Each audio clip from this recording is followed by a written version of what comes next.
Hola, el día de hoy vamos a presentar el video número 8 de la serie El Universo Mecánico. La ley de la gravitación universal de Isaac Newton explica por qué todos los cuerpos próximos a la superficie de la Tierra caen con la misma aceleración constante. 50 años después de que sucediera, Isaac Newton comentó con alguien que su descubrimiento había tenido relación con ver caer de un árbol una manzana. Y esa historia ha pasado a formar parte de nuestro folclore. Nos gusta porque es un hecho corriente. Cuántas manzanas han caído de muchos árboles. Y también nos recuerda la historia sobre otra manzana, la del árbol de la ciencia del bien y del mal, que nos hizo perder el paraíso. Bien, tanto si la manzana de Newton fue real como si no, una cosa es cierta, y es que hizo posible que nosotros pudiéramos salir de la Tierra. Por supuesto, el gran éxito de Newton no fue mostrar que la gravedad hace caer las manzanas.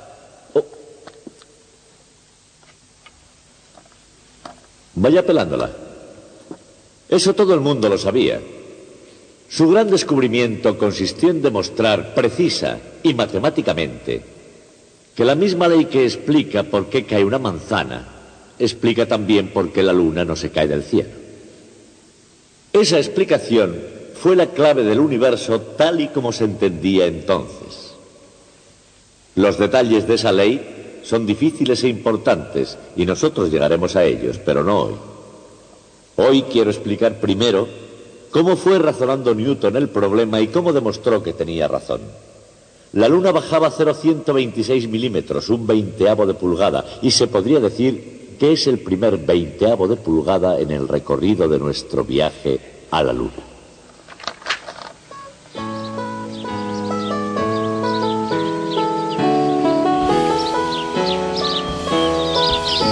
En el camino hacia la Luna, el joven Isaac Newton podría haber emprendido esta ruta. 3 siglos más tarde, 3 hombres emprenden un viaje que aventaja los viajes de Marco Polo, Magallanes, Colón, Drake y quizás a los de cualquier explorador de la Tierra desde los primeros pasos que se dieron hacia lo desconocido. Estos hombres están ligados a la Luna.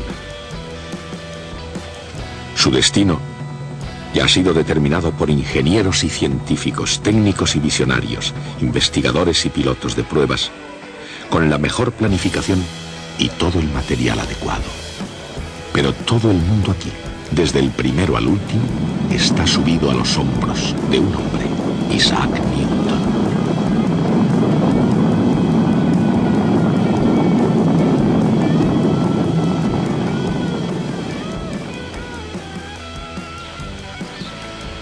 Si una manzana tuvo influencia en la ley de la gravedad de Newton, debió suceder en el condado de Lincolnshire.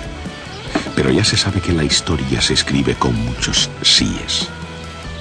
Si Newton, por ejemplo, no hubiera regresado a la granja de su familia en Woolsthorpe Manor, quizá no habría llegado a descubrir nada. Es decir, nada aparte de la terrible peste negra de Londres. En los años 1665 y 1666, el número diario de víctimas que la peste se cobraba se ensombrecía con cifras demasiado siniestras para poder ser contabilizadas. Porque la peste fue demasiado terrible para imaginarse. Las infecciones eran de carácter epidémico, malignas, contagiosas y fuera de control humano. Era una enfermedad que las ratas transmitían primero a las pulgas y estas a todas las clases sociales británicas. La peste llegó a destruir 9 de cada 10 seres humanos, y la comunidad universitaria de Cambridge, a unos 80 kilómetros y medio de Londres, no se libró de tan espantosas visitas. Allí la muerte negra pudo haber reclamado a Isaac Newton.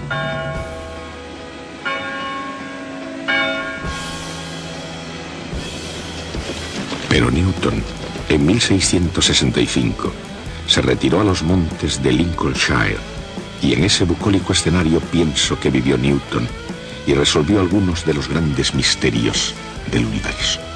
Para ver el mundo como es realmente, Newton se fue aproximando por un camino revolucionario. Para alcanzar una comprensión del universo totalmente nueva, debería formarse una opinión del mundo más profunda y extensa que las perspectivas familiares de la campiña inglesa.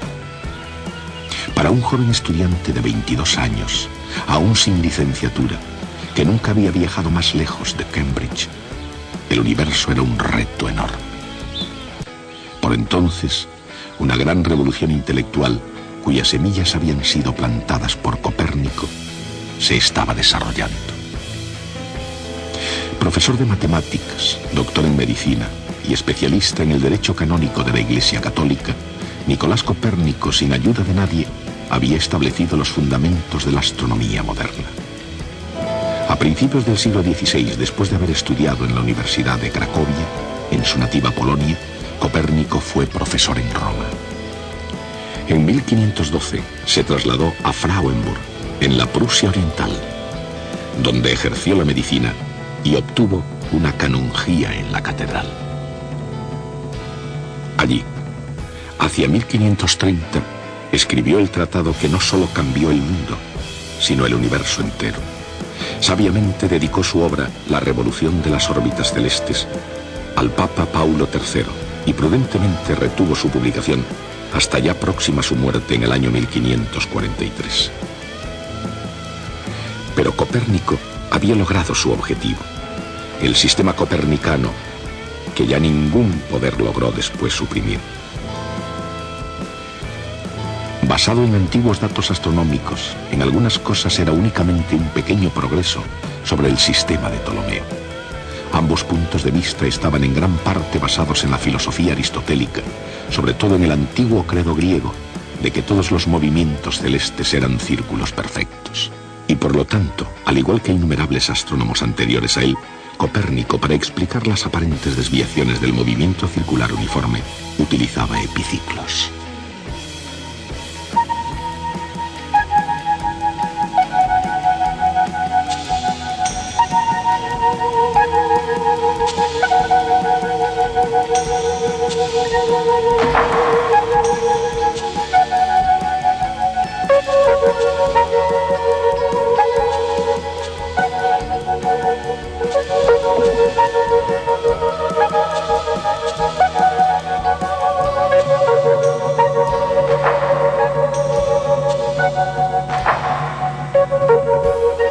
No obstante, situó el Sol en el centro del sistema solar y puso en órbita a su alrededor a todos los demás planetas, incluida la Tierra.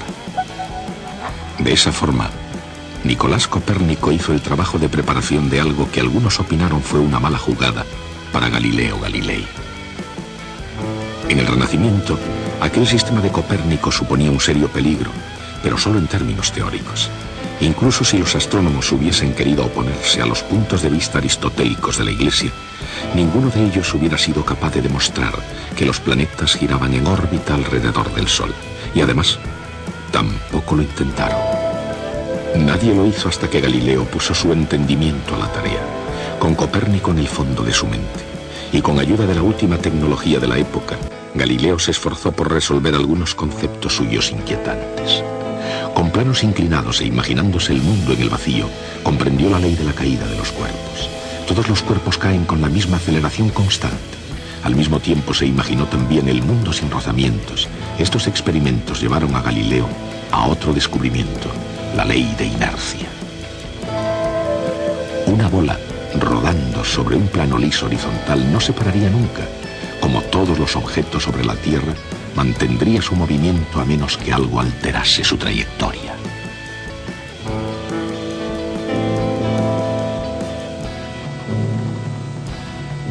Galileo explicó cómo funcionan las cosas en la Tierra, aceptando el sistema de Copérnico y sus propios puntos de vista sobre el movimiento.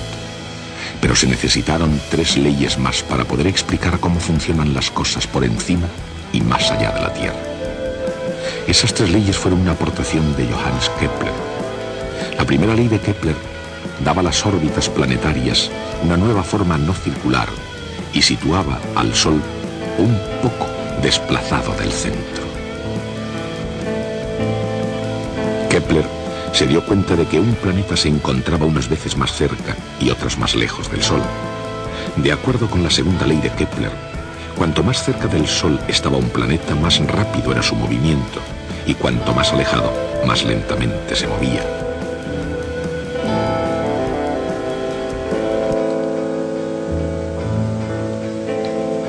Su tercera ley decía que cuanto más larga era la órbita del planeta, más tiempo tardaba en dar la vuelta.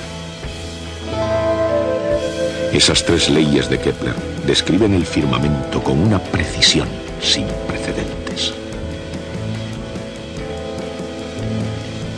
Newton comenzó a desenterrar de un campo previamente investigado por Copérnico, Galileo y Kepler aquellos secretos del universo que aún seguían enterrados, y no solo los celestes, sino también los escondidos en su propio planeta.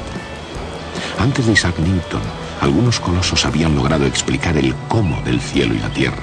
Ahora le correspondía a él levantarse y explicar el porqué. Antes de Newton, nadie sabía por qué todos los cuerpos caen con el mismo ritmo, ni por qué la Luna da vueltas alrededor de la Tierra según una órbita determinada y a una marcha precisa, ni por qué la Tierra gira alrededor del Sol según una trayectoria determinada y a una marcha precisa. Probablemente antes de Newton, nadie pensó que estos fenómenos estuvieran relacionados. Así que le tocó al joven Newton crear una nueva ciencia que unificara el cielo y la Tierra. Una vez más, una manzana jugó un papel en todo esto. Dicho papel fue secundario. El descubrimiento de Newton no se debió a una simple ráfaga de penetración inspirada por la casualidad en un huerto. Newton trabajó duramente durante 18 meses y aún pasarían 20 años antes de que los frutos de su trabajo se publicasen. Y hubieron de transcurrir casi 300 años más antes de los últimos segundos de una cuenta atrás. Lanzados desde los hombros de Newton, los hombres pudieron soltar las cadenas de la gravedad y liberarse de la Tierra. La fuerza de la gravedad es una gran barrera y se puede comprobar muy bien al observar la enorme fuerza que se necesita para romperla. Pero si se lanzan seres humanos al espacio, hacia las misteriosas regiones de la Luna, el saber que existe la gravedad no basta. Es necesario saber cómo funciona realmente. Newton suponía que cada par de partículas de materia del universo se atraen mutuamente. La fuerza de atracción es directamente proporcional a cada masa e inversamente proporcional al cuadrado de la distancia entre las dos.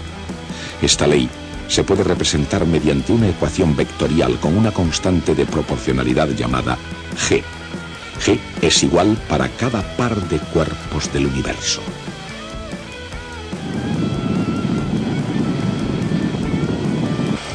Le dije a Michael que tú estás ahí arriba y me contestó, ¿entonces quién conduce? Una buena pregunta. Isaac Newton es el que nos conduce ahora. Como la fuerza de la gravedad en la Luna es menor que en la Tierra, en la Luna las cosas pesan menos que aquí. Las cosas caen más despacio incluso, pero todos los cuerpos, incluso un martillo y una pluma, caen a la vez. Porque, como dice la ley de Newton, en cualquier parte del universo hay una fuerza entre cualquier par de masas. Por consiguiente, cada partícula de masa del astronauta es atraída por cada partícula de masa de la Luna. ¿Cuál es el efecto resultante de esas fuerzas sumadas? Cada cuerpo atrae al otro como si toda su masa estuviera concentrada en su centro de masa.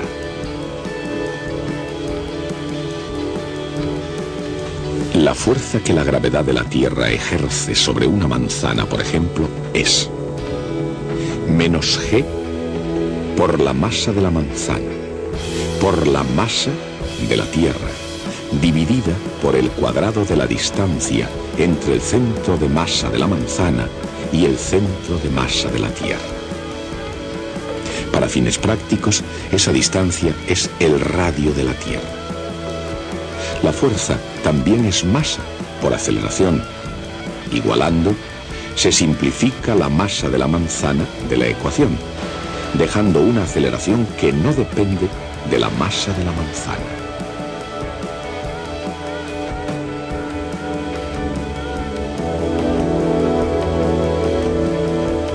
La gravedad tiene el mismo efecto sobre cualquier objeto en la superficie de la Tierra. Medio siglo antes de Newton, Galileo descubrió que todos los cuerpos caen con la misma aceleración constante. Y Newton, con su ley de la gravedad, explicó ese extraño fenómeno.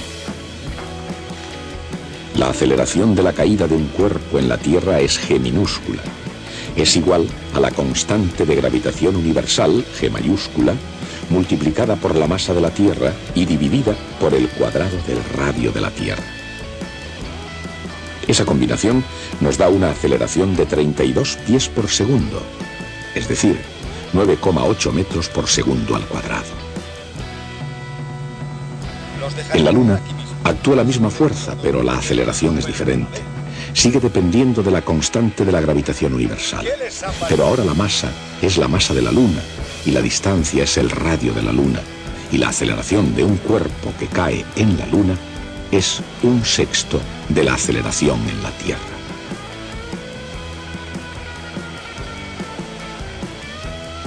Newton, al mismo tiempo que se interesaba por la caída de los cuerpos, buscaba también algo más sobre la gravedad. Porque si las manzanas caen a tierra, ¿por qué no cae la Luna? ¿Se podría aplicar la misma ley para ambos casos? Newton argumentaba imaginando, por ejemplo, que alguien disparaba un cañón desde un punto alto sobre la superficie de la Tierra. Él ya sabía, por el descubrimiento de Galileo, que un cuerpo que cae desde 16 pies, casi 5 metros de altura, sobre la superficie de la Tierra, alcanza el suelo en un segundo. El recorrido de una bala de cañón depende de su velocidad. Si el proyectil deja el cañón a 30 pies por segundo, recorre 30 pies antes de llegar al suelo un segundo después.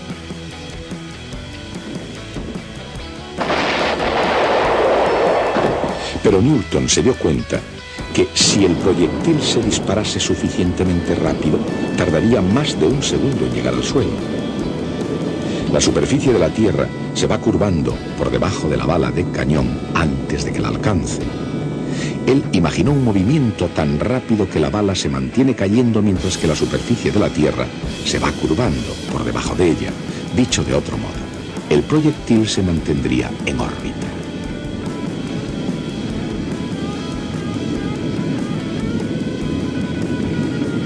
Aquí donde ahora estamos, no hay un arriba y un abajo. Cualquier punto es tan bueno como otro. Pero 0G, o sin peso, no es verdaderamente ausencia de gravedad. Los astronautas que giran alrededor de la Luna se mantienen allí por la gravedad, al igual que la gravedad mantiene a la Luna en órbita, o hace caer una manzana en la Tierra. Los objetos que flotan por la cabina están en situación de caída libre, exactamente igual que la propia nave espacial. Todo continuará cayendo en su órbita alrededor de la Luna, igual que la bala de cañón de Newton continúa cayendo en órbita alrededor de la Tierra. Isaac Newton sabía que la Luna, exactamente igual que la bala de cañón, se mantendría cayendo por toda la eternidad sin alcanzar nunca la Tierra. La Luna cae hacia la Tierra con una aceleración g multiplicada por la masa de la Tierra y dividida por el cuadrado de la distancia entre sus centros.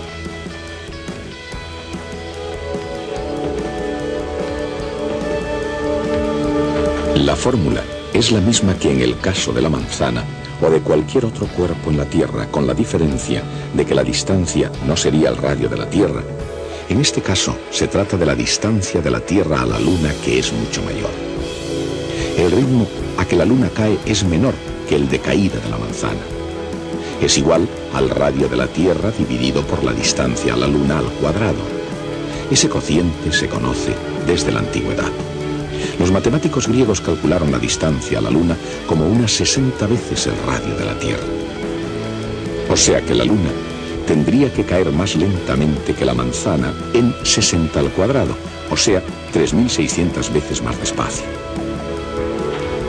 Newton concluyó que si la manzana caía a 16 pies, 4,86 metros por segundo, la Luna caía 16 pies dividido por 3.600. Y esa distancia es 1/20 de pulgada, o sea, 0,126 milímetros. Esa era la predicción hecha por la teoría de la gravedad de Isaac Newton.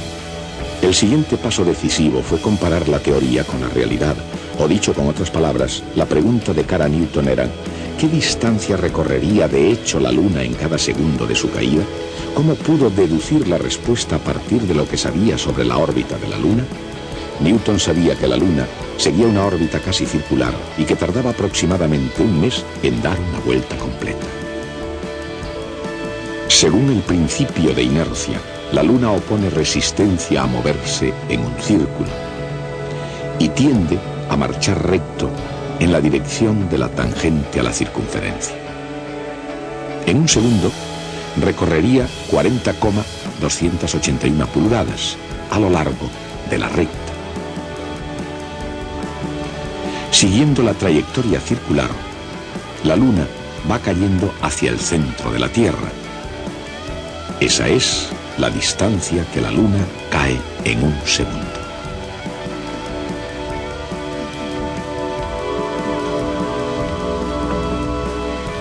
Según el teorema de Pitágoras, Rm² más D² es igual a la suma de Sm y Rm².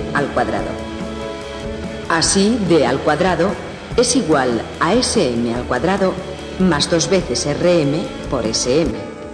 Una cantidad tan pequeña que se puede despreciar.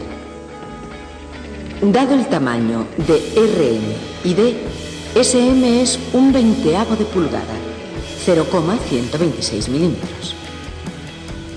Para el mundo en general, qué grande iba a resultar ese 1/20 de pulgada.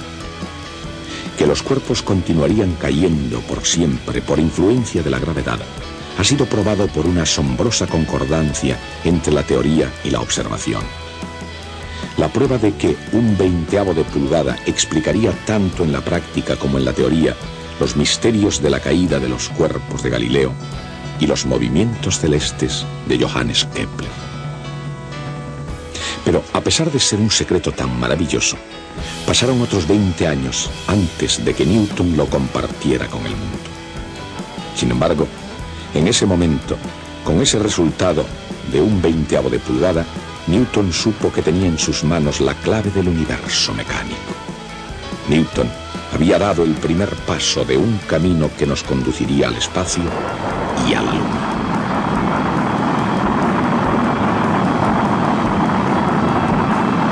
Le dije a Michael que tú estás ahí arriba y me contestó.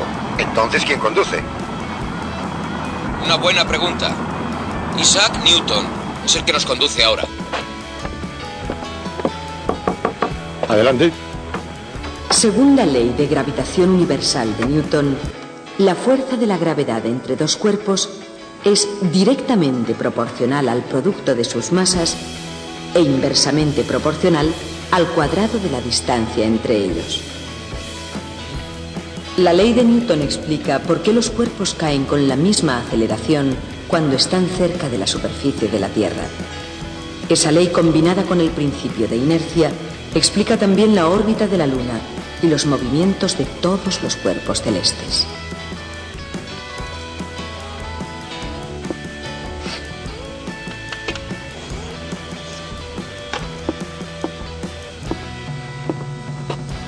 El hecho de que ese 1/20 de pulgada sea el mismo que este habría sido suficiente como logro de trabajo de toda una vida para cualquier científico, menos para Newton. La lista de sus hallazgos matemáticos y científicos nos deja completamente sin respiración. Por otra parte, no todo lo que hizo Newton nos parece respetable. Se interesó también en otros temas como la alquimia, cronología bíblica y otras ocupaciones secretas que a él le parecieron tan legítimas como la física que nosotros hoy tanto admiramos. En el año 1696 Newton enfermó de locura. Newton era literalmente un demente. Algunos piensan que fue un envenenamiento de mercurio, quizá debido a alguno de sus experimentos de alquimia. Existe alguna evidencia por un análisis químico de su pelo, pero otros piensan que aquello era hilar muy fino porque en Newton poca diferencia había entre locura y cordura en cualquier caso. Unos años después, en 1703, se recuperó hasta el punto de ser nombrado presidente de la Royal Society, cargo que ostentó los restantes 24 años de su vida. Sin embargo, los detalles de su vida poco importan en comparación con sus descubrimientos. Newton no solo nos dio una serie de descubrimientos científicos, sino más bien una visión coherente de cómo funciona el universo y por qué funciona como lo hace. Esa visión ha dominado el pensamiento occidental desde Newton continuamente hasta nuestros días. Newton fue un ser humano con faltas, quizá con más errores que contribuciones, pero él fue también un coloso casi sin igual en toda la historia.